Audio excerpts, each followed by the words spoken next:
kawan-kawan, ini dia adalah kawan gua yang paling baik. Dia adalah pengantin baru. Mohon didoakan agar lekas punya cipokan atau begitu wal cek lanang. Cek iso terbangan. Terus iso pinter adan. Mari ngono moro lakraan. Bismillahirrahmanirrahim. Assalamualaikum warahmatullahi wabarakatuh. Sahabat lope-lope, tadi kita ngebreak sebentar karena beliau mandi terus makan. Nah, sekarang kita mau cerita tentang kehidupannya dia, dan dia itu depresi, habis depresi lagi. Dia mau menceritakan awalnya depresi bagaimana sehingga sudah sehat tapi depresi lagi. Bang, boleh minta rokoknya? Sambil rokok tak ya? Iya dong. Kalau komunikasi itu, Bang, maaf ya mengganggu ya. Saya kalau komunikasi itu kalau nggak ada Smoking. rokoknya itu nggak bisa inisiatif itu jadinya buntu kalau ya. Kalau nggak ada. Sok dinyalain dulu, Kang. Kalau nggak ada kopi sama rokoknya itu kita bisu. Sama saja begitu. Kenapa nggak ngerokok sih? Itu minta Kan lagi syuting. Nggak apa-apa, sama aja kan. Nggak boleh aslinya. Udah ngerokok. Katanya siapa nggak boleh. Itu Mbak boleh nggak Mbak ngerokok? Udah boleh. Itu sutradaranya nggak apa-apa. Udah sampai aja ngerokok. Bentar ya. Sambil nyalain rokok ya. Saya mau cerita awal yang tadi sampeyan cerita ke saya. Awalnya bisa depresi sehingga sudah sehat tapi kembali lagi depresi. Yang beban berat banget itu awalnya gimana? Seperti apa kayak ada yang ngiket, apakah ada yang kayak masukin jin masuk ke badan kita, apa bagaimana? Pernah sih seperti itu. Saya kayak kemasukan jin gitu. Saya mencari bapak saya gitu loh, Bang. Panggil ayah saya gitu. Bapak gitu. Kalau katanya orang Jawa itu namanya kalap. Kemasukan jin. Yeah. Gitu.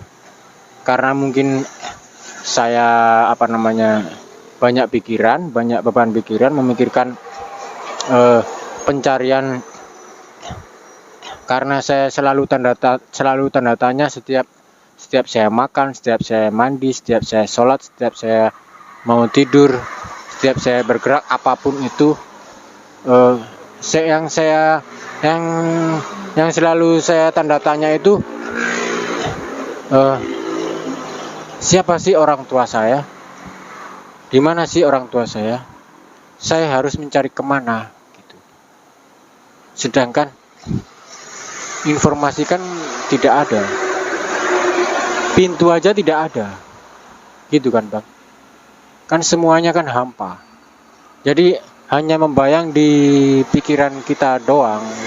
Jadi halusinasi ya. Iya, menjadi akhirnya saya sering melamun dan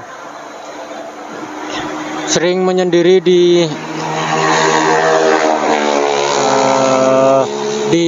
tempat sepi gitu, pengen tenang gitu, dan selalu memikirkan itu. Yang selalu di dalam otak saya itu adalah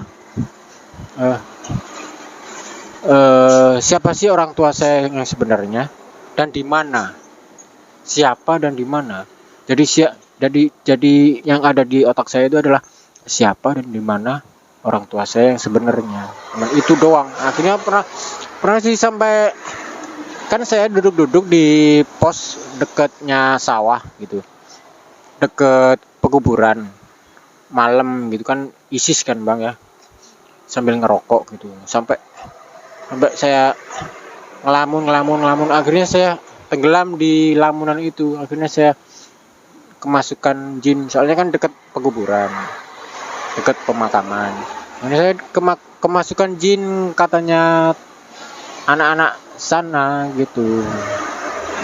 Rasanya gimana waktu kemasukan jin? Ya setengah sadar sih dan Setengah sadar. setengah sadar. Apa kayak diikat? Ya kita enggak sih.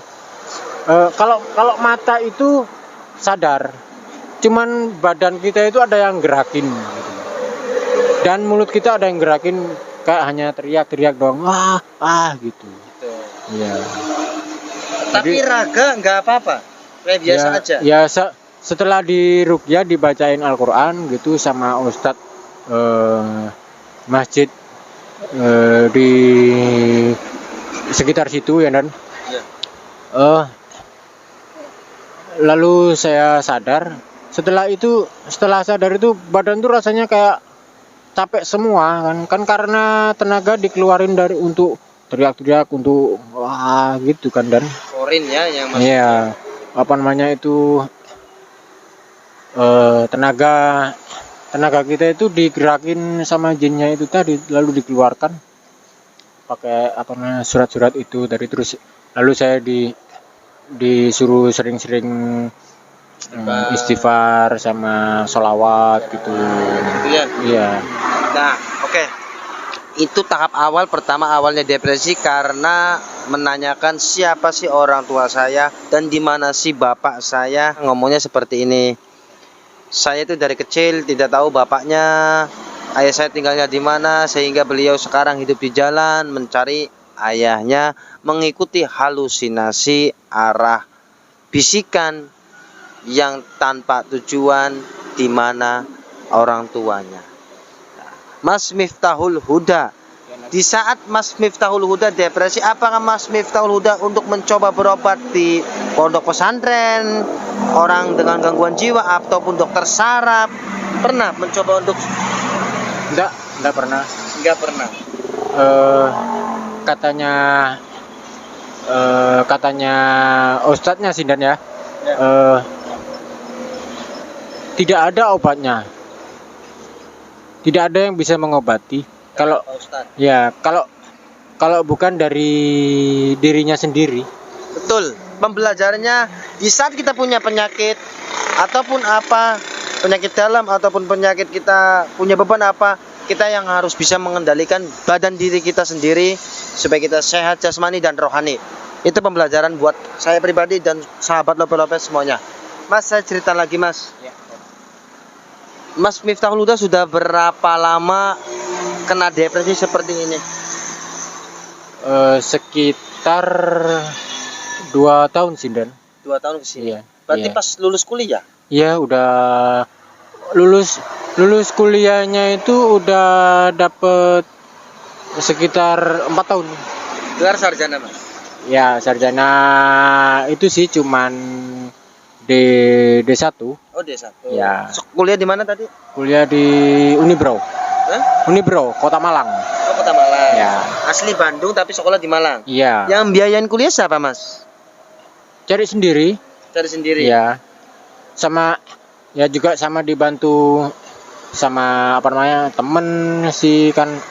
Sambil kerja kali ya? Iya sambil Karyawan. kerja. Ya kan ada juga sih yang perantauan juga kan teman-teman itu dari mana ya, dari Mataram, ada yang dari Lombok. Banyak lah, pokoknya banyak. Ya, Nah, namanya kampus Kendan ya, dari mana aja memang. mana aja lah, yang penting banyak teman ya. Ya. Nah, Mas Miftahul Huda Iya dan tadi bilang ke saya pernah jatuh dari motor kepalanya. Ada benjolan apa jahitan? nggak ada sih dan cuman jatuhnya kepleset doang dan keprok gini. Ini bekasnya dulu pernah. Oh, bekasnya. Babras sih katanya. Oh, babras. Sama ini luka bakar nih dan. Banyak, Mas. Ya, luka bakar sama ini. Nggak hilang ya itu ya? Iya ini udah Oh. agak. Ada berapa tahun, Mas? Ini waktu di kampus sih, waktu masih kuliah sih, mau wisuda. Mau wisuda ya. Ya. Ijazah masih ada, Mas? Ijazah ada di Kota Malang. Di Kota Malang. Nah, saya titipin sama temen. Kayaknya ini juga saya juga sambil apa ya? Ini kelakuan seperti ini saya apa namanya? Usaha untuk menyembuhkan saya, melepaskan diri dari waktu kemasukan jin dulu itu, waktu di pos itu. Kan soalnya kadang sering kalau gua tidur itu sering kayak ngejer gitu. Kayak ngejar gitu ya. Oke, Maka dari Mas, ya. sambil ini kan bukannya apa sih, saya sambil saya pakai olahraga sih, dan mungkin barangkali saya juga punya penyakit kurang darah atau apa, jadi harus memang sengaja sambil olahraga biar ngeluarin Melawan sendiri lah, keringat kita ya, harus bisa melawan sendiri. juga usaha menyembuhkan, mengobati sendiri penyakit depresi saya yang dahulu itu. Ya. Oke, Mas Miftahul Huda tadi cerita ke saya dari kecil tidak bertemu dengan orang tua. Mas Miftahul Huda waktu kecil hidup dengan siapa? Punten, permisi. Itu namanya siapa yang nggak tahu, lupa saya. Yang ngurus. Ya, yang ngurus itu Nenek apa saudara? itu orangnya udah tua, Tapi masih ada sekarang. udah nggak ada. Asli mana? Orangnya itu dulu saya dirawat di Kota Bali. Oh, dirawat di Bali. Iya, Kota Bali. Orangnya itu udah nenek-nenek sama kakek-kakek. Gitu. Rumahnya sih kayak apa namanya? Kayak gini. Kayak gini rumahnya. Sampai usia berapa, Mas? Sampai usia SMP. SMP. Terus habis SMP kemana? Ke Malang. Iya, Ke Malang. Ke Malang. Nah, ke Malang sampai kuliah. Iya. Tadi ke Bandung sih, di Bandung Kalau di Bandung sini kan ya itu tadi. mencari bapak. Iya, sambil mencari bapak, sambil usaha menyembuhkan depresinya itu. Jalan-jalan lah, Iya, intinya jalan-jalan olahraga lah, dan olahraga. pengen ngeluarin Ntar- keringat lah. Ntar nambah parah enggak? Takutnya tuh nambah parah loh. Ya, buktinya sih kelihatan nambah parah apa enggak, Dan? Ya tadi pas pertama ketemu sih Emang nambah parah. Ya Tapi sih. pas setelah kita komunikasi, adaptasi dengan saya, ada perubahan. Mungkin karena sepi mungkin ya. Kan ya kan dulu kan waktu itu kan ngelamun, kalau sepi kan ngelamun jadi Betul. kumat, jadi gitu. Nah, pembelajarannya gini, di saat kita punya beban, di saat punya kita beban yang berat, kita harus punya teman untuk curhat, tapi teman tersebut yaitu para ulama ataupun yang bisa menjaga rahasia kepribadian kita sendiri. Jadi jangan sampai kita punya beban, kita dipikirkan dengan diri sendiri, malahan yang ada tidak ada jalur untuk keluarnya. Jadi kalau seandainya kita punya beban, kita harus punya teman curhat, yaitu para ulama, orang yang sudah mengerti agama, dasar-dasarnya ataupun atas-atas. Seperti itu. Jangan sampai kita punya beban, malahan seperti ini, malahan tambah kacau entarnya. Kasihan raga dan sukma kita. Mas Miftahul Huda, Ya. sekarang ketemu saya sudah mendingan, mukanya agak cerah, nggak kayak tadi kucel. Ya. Kayaknya kelihatan bebannya yang di pinggul itu banyak banget. Ya. Ya. Ini arahnya mau kemana nih? Ke timur. Ke Malang lagi? Ya. Ke timur, ke Malang. Ya. Tadi ini kan ketemu kita di Cirebon ini. Ya. Ya. Ya. Saya orang Cirebon, insya Allah kenal saya semua. Ya. Ya. Dengan kegiatan menjalankan hablum minanas khairunas anfa'uhum linnas. Sebaik-baiknya manusia yang bermanfaat kepada orang lain. nas kan manusia. Ya. Seperti itu. Mas, hati-hati di jalannya. Ya. Semoga Mas pun di jalan selamat, banyak yang sayang ya. Ingat banyak istighfar ya Mas, kata kiainya kan. Banyak istighfar, ada masjid, istirahat. Mohon maaf, 1000 maaf, saya hanya bisa membantunya seperti ini karena saya pondok pesantrennya belum jadi, sedang proses ya Mas ya. Semoga Mas pun nyampe tujuan di Malang lagi ya. Ya, amin. Amin. Karena Mas pengennya seperti ini ya silakan mangga ya Mas. Ya. Bantunya saya seperti ini, tolong diwajarin ya Mas. Ya, ya, Bapak. Doakan juga, doa bidoa, Mas doakan saya mendoakan Mas ya. Ya. Doa sambung doa. Wajibnya umat manusia, wajiban umat muslim ataupun siapa semua manusia, kewajibannya itu mendoakan yang baik-baik. Ya. Benar. Mau dia agamanya Hindu, mau dia agamanya Buddha, mau dia agama Kristen, mau dia punya agama, tetap kita saling mendoakan yang terbaik-baik. Ya. Jangan sampai kita membenci ataupun menggunjing sesama. Ya Mas ya. Mas, saya cacat. Ya. Amin. Baik, Bang. Abangnya juga ya. Ya, cukup, kita cukup di sini. Ya. Ini pengalaman Mas yang tadi cerita tentang depresi. Ini untuk pembelajaran saya sendiri dan sahabat Lope-Lope semuanya, bahwasanya kalau kita punya beban, punya depresi yang sungguh sangat tinggi, kita harus punya teman curhat, yaitu para ulama ataupun abah-abah yai. Jangan sampai kita dipikul sendiri sehingga beban kita sengkleh, sehingga kita lumpuh, tidak bisa bergerak. Seperti itu. Cacat Mas ya. Pokoknya intinya rasanya kalau di depresi itu kayak wah ampun-ampunan ya. Iya. Sakitnya ampun, minta ampun. Rasanya kayak apa? Aduh, Sakitnya tuh kayak gimana? kayak dipukulin. Depresi itu. Iya, kayak curanmor gitu loh Bang, dipukulin Orang orang nggak ada yang mukul ya. Orang nggak ada yang mukul. Tapi kayak dipukulin. Kayak dipukulin. Pernah dulu kemasukan jin 7. Jin 7. Tapi Habis. rasanya kayak dipukulin. Iya, dicambukin pakai tasbih saya di masjid. Cedas. Gini, mencetat gini saya. Tapi Habis. sehat lah.